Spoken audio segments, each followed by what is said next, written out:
Egypt is not a place for the meek or the mild. The terrain is vast, challenging, and unforgiving. Navigating the region takes tact, timing, and true commitment. And then the real work begins. Making it in Egypt requires exploring what's possible.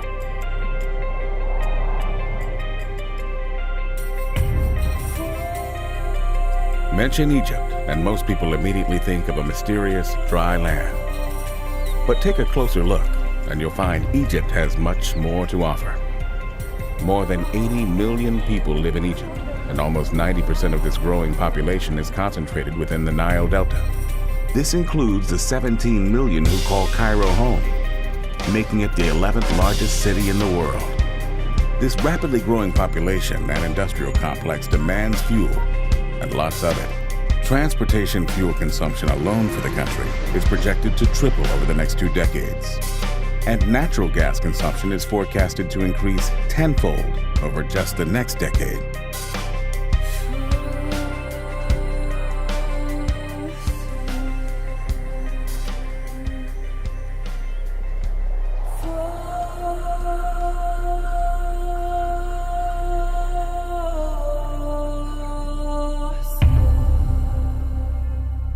Governments are risk averse. They don't like to take chances, they don't like to take gambles. And when you're exploring for oil, you have to gamble. You're not guaranteed that when you drill, you're gonna find something. This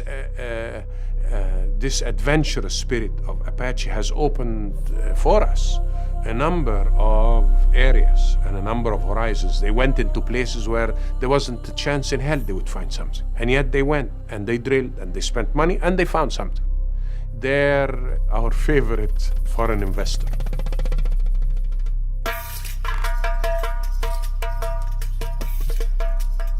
Apache's commitment to Egypt started in 1994, when our first Karun discovery well tested at 12,000 barrels per day.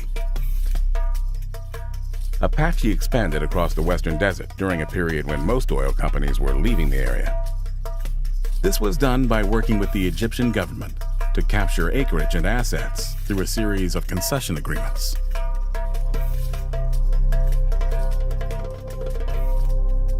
Concession areas in Egypt are a critical part of the business. It's an agreement to explore, develop, and produce hydrocarbons on a concession area which is defined geographically. The concession arrangements that we have with the government allow us to bring our resources and our expertise here to Egypt, develop resources here within the country, and then share them proportionally with the government. It benefits Apache, the government, and the people of Egypt.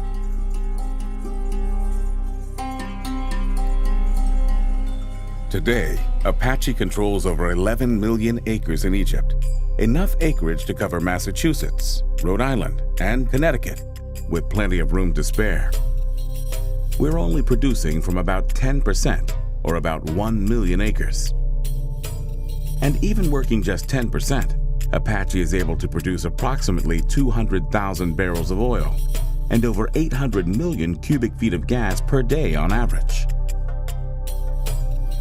That's almost enough natural gas to fuel every residential customer in Texas every day. Apache's net share is approximately half of this. The exploration for new and additional possibilities is never-ending. Today's seismic enables Apache to pinpoint an ongoing range of wildcat and trend discoveries.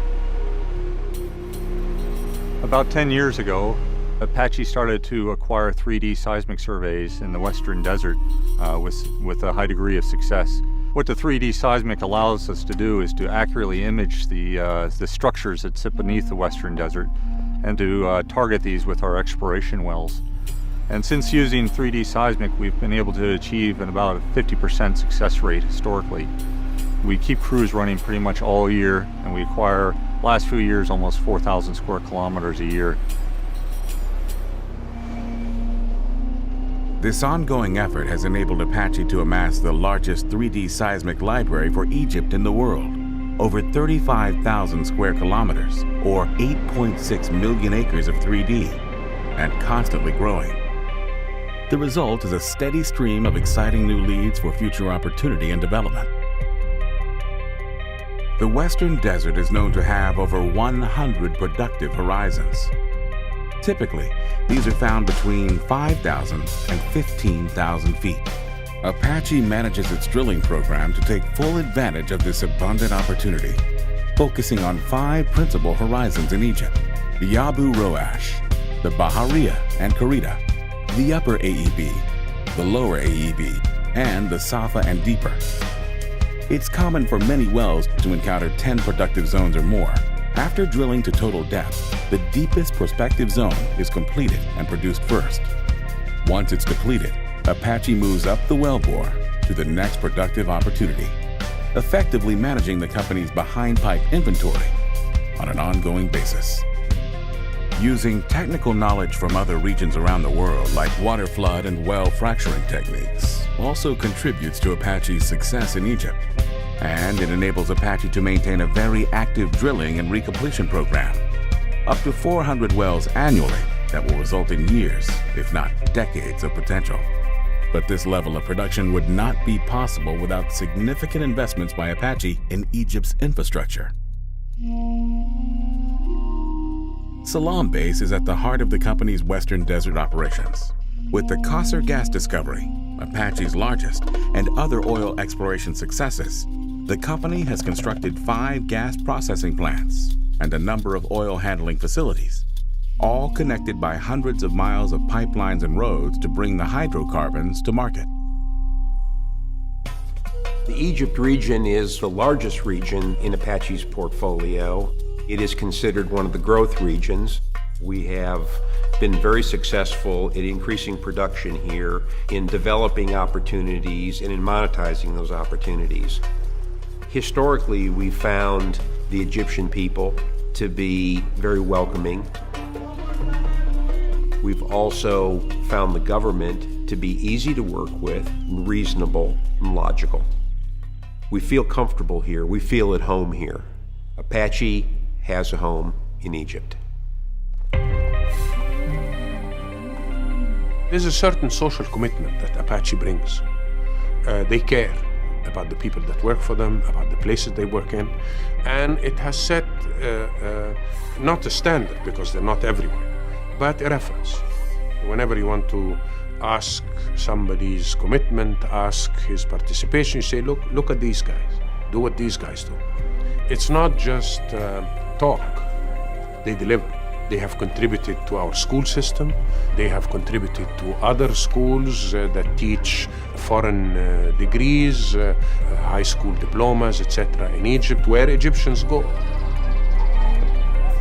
Apache is, to put it in the vernacular, family.